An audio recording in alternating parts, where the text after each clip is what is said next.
పరిస్థితి మన అందరికీ తెలుసు, అది పక్కన పెడుతుంది. బొబ్బుల్లో కూడా అరాచకాలు పెరిగిపోతున్నాయి, గంజాయి అమ్మకాలు పెరిగిపోతున్నాయి, విద్యార్థులు పాడైపోతున్నారు, విద్యార్థులు హెరాస్మెంట్ చేస్తున్నారు, మా మహిళల విద్యార్థుల్ని భూ కబ్జాలు అయిపోతున్నాయి. ఇవన్నిటికీ కారణం పాలకులు మాకు అండదండగా ఉంటారనేది ఈ ఉద్దేశం అని నేను అనుకుంటున్నాను. ఎందుకంటే మనం ఈ సుమారు 2 ఏళ్ళుగా జరుగుతున్నటువంటి పరిణామాలు చూస్తే గంజాయి అంటే దాదాపు బొబ్బులు అన్ని ప్రాంతాల్లోనే విరివిగా వ్యాపించింది. ఎప్పుడు పడితే అప్పుడు పోలీసు వారు కూడా పట్టుకున్నారు, కానీ దాని మీద సరైనటువంటి చర్యలు అయితే లేవు. దాని మీద రాజకీయ నాయకుల హస్తం ఉంది. వాళ్ళ తాలూకా మనుషుల్ని వాళ్ళు సేవ్ చేసుకోవడానికి పోలీసు వారిని ఇన్ఫ్లుయెన్స్ చేయడం, ఇలాంటివన్నీ జరుగుతున్నాయి అనేది మనకు స్పష్టత వచ్చేస్తుంది. ఉదాహరణకి ఈ మధ్యన కోమటిపల్లిలో గంజాయి దొరికింది, దాని మీద ఆడపిల్లల హెరాస్మెంట్ జరగడం జరిగింది. అది సాక్షాత్తు తెలుగుదేశం పార్టీ గ్రామ కమిటీ అధ్యక్షుడు కొడుకని నిర్ధారణ కూడా అయింది. పోలీసు వారు కూడా ఆ విషయం కొంచెం దాటవేయడానికి ఒక ప్రయత్నం జరిగినప్పటికి కూడా మీ పత్రికలు, మీ ఛానల్స్ రాసిన దాన్ని బట్టి దాన్ని మళ్ళీ డిఎస్పీ గారు ప్రత్యేకమైనటువంటి శ్రద్ధ తీసుకొని తిరగదోడవలసి వచ్చిన పరిస్థితి కూడా మీ అందరికీ తెలుసు, ప్రత్యేక నేను చెప్పక్కర్లేదు. అందుకే సంవత్సరం జరగకుండా ఆమె ట్రాన్స్ఫర్ కూడా బొబ్బుల నుండి చేసేటువంటి పరిస్థితి, దుస్థితి ఇవాళ బొబ్బులి రాజకీయాల్లో మనకు కనపడుతున్నాయి. ఇవాళ ఈమె ట్రాన్స్ఫర్ చేశారు. 4 రోజుల క్రితం ఇక్కడ ఉన్నటువంటి SHOని అర్ధరాత్రిగా ట్రాన్స్ఫర్ చేసి రూరల్ SHOని తెచ్చి, రూరల్ SCని తెచ్చి ఇక్కడ SHOగా వేయడం జరిగింది.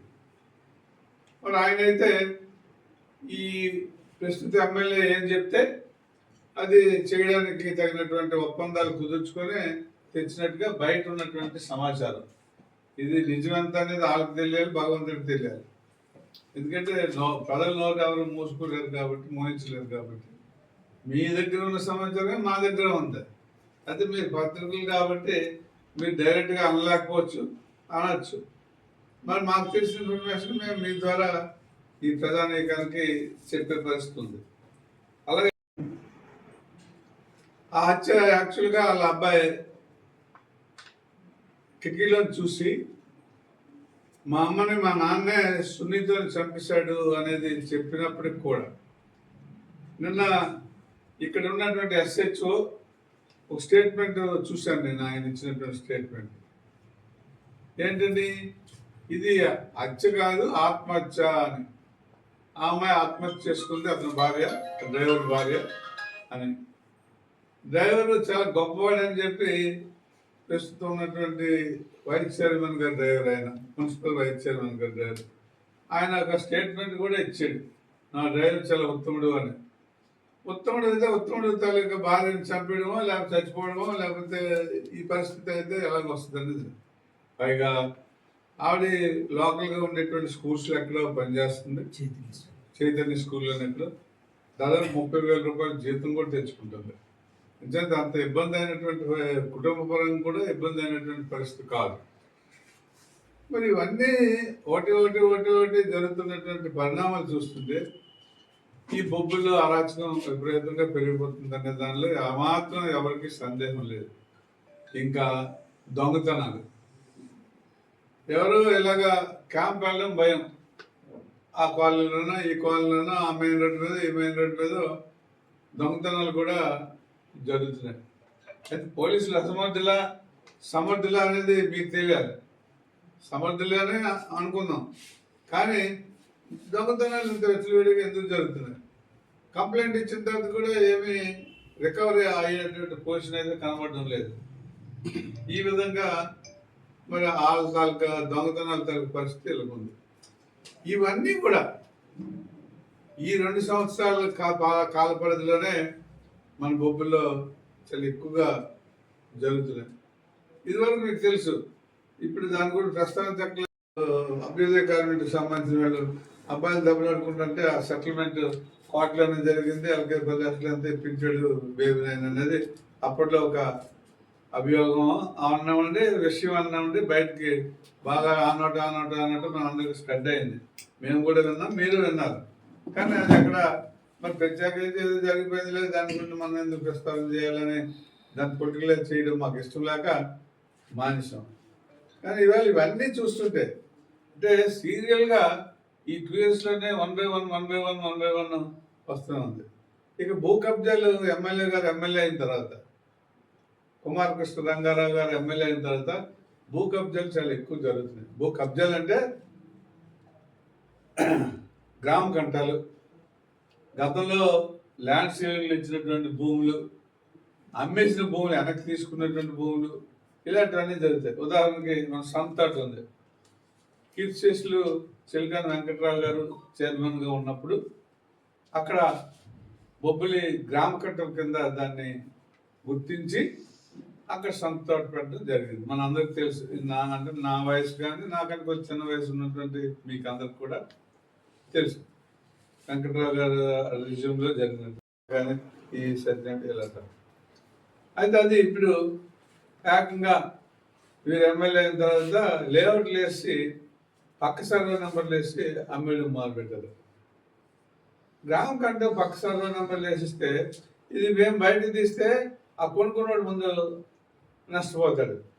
కాబట్టి నేను ఈ జిల్లా కలెక్టర్ గారికి మనవి చేసేది ఏంటంటే, మీ ద్వారా ఈ బొబ్బుల్లో జరుగుతున్నటువంటి గ్రామ కంటాల తాలూకా కబ్జాలు కానీ, అలాగే ఈ ల్యాండ్ సీలింగ్లు ఇచ్చి అవి అమ్మేసి మళ్ళీ తిరిగి తీసుకొని వాళ్ళకి ఎంతో కొంత పట్టు చెప్పి మరి మళ్ళీ వెనక్కి తీసుకునేటువంటి వారు, అలాగే రామనగర్స్లో 9 ఎకరాల భూమి మీరు అందరూ సీరియల్గా రాస్తూనే ఉన్నారు. ఆ 9 ఎకరాల భూమి మళ్ళీ వెనక్కి తీసుకుంటున్నారు అని చెప్పి, గిరిజనులకు ఇచ్చినటువంటి భూములు కూడా తిరిగి వెనక్కి తీసుకునేటువంటి పరిస్థితి ఉంది. ఇవన్నీ కూడా సమగ్రంగా దయచేసి జిల్లా కలెక్టర్ గారు ఈ బొబ్బుల్లో జరుగుతున్నటువంటి భూ కుంభకోణాల మీద సరైనటువంటి వ్యక్తుల్ని ఎంక్వైరీ చేయించి వాస్తవాలు ప్రజలకు చెప్పవలసినటువంటి అవసరం ఉందని నేను మీ ద్వారా, నువ్వు చేయించవలసి దీన్ని దర్యాప్తు చేస్తావా, లేకపోతే దీని మీద విమర్శిస్తావా, తప్పని చెప్తావా, ఏది చెప్తావు? నీ బాధ్యత వహించవలసినటువంటి కనీస బాధ్యత ఒక ప్రజాప్రతినిధిగా నీకుంది. గతంలో నేను ఎమ్మెల్యేగా ఉండేటప్పుడు ఏదైనా ప్రభుత్వానికి భిన్నంగా, ప్రభుత్వ ఆస్తులకు భిన్నంగా ఏదైనా కబ్జాలు వస్తే దాని మీద వెంటనే కలెక్టర్కి రాసినటువంటి సందర్భాలు ఎన్నో ఉన్నాయి. మీతో మాట్లాడినటువంటి సందర్భాలు కూడా ఉన్నాయి. అలాంటిది మరి ఇవన్నీ ఈయన ప్రముఖంగానే జరుగుతున్నాయి. ఈయనకి తెలిసి, అంటే ఈయన చేస్తుండని నేను అన్నగానే ఈయనకి తెలిసి జరుగుతుంది. మరి ఈయన తాలూకు ఇన్ఫ్లుయెన్స్ వల్లే ఆ గంజాయి తాలూకు తగు కానీ, ఆ పిల్లల తగు, ఆడపిల్లల తగు కానీ, ఆ కాలేజీ తగు కానీ ఈయన ప్రముఖంగానే అవి సెటిల్ అవుతున్నాయని, ఆగుతున్నాయని ఇవి బయట తాలూకా టాక్. ఇది నిజం అబద్ధం అనేది దీని మీద స్థానిక ఎమ్మెల్యే కనీసం నోరెప్పాలి కదా. ఆయన ఒకసారి నోరెప్పుడు ఎంతసేపు జరగని పనుల గురించి అక్కడ అసెంబ్లీలో టైం అంతా వేస్ట్ చేస్తున్నారు. ఏదో పురాతన వస్తువులు ఉండిపోయి చిత్రకోట పాఠవాసులని ఇలాంటివన్నీ ఆయన ఆ సమయాన్ని పాడు చేసి, అసెంబ్లీ సమయాన్ని పాడు చేసి మాట్లాడడం తప్ప ప్రజలకు ఉపయోగపడేటువంటి మాటలు ఒకటి కూడా కనబడటం లేదు. కాబట్టి ఇవన్నీ కూడా మీరు కూడా మరి బాగా ఆలోచించి తప్పనిసరిగా వీటన్నిటినీ వెలికి తీయవలసినటువంటి అవసరం ఉంది. ఇందులో దోషులు ఎవరైతే వాళ్ళు శిక్షించవలసినటువంటి అవసరం ఉంది.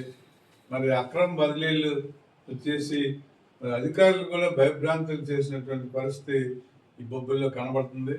కాబట్టి తప్పనిసరిగా వీటన్నిటిపైన జిల్లా అధికారిగా, జిల్లా కలెక్టర్ గారు నేను చెప్పిన విషయాలపైన ప్రత్యేక శ్రద్ధ పెట్టి మరి దర్యాప్తు చేయించి చర్యలు చేపట్టాలని మీ ద్వారా నేను కోరుతున్నాను.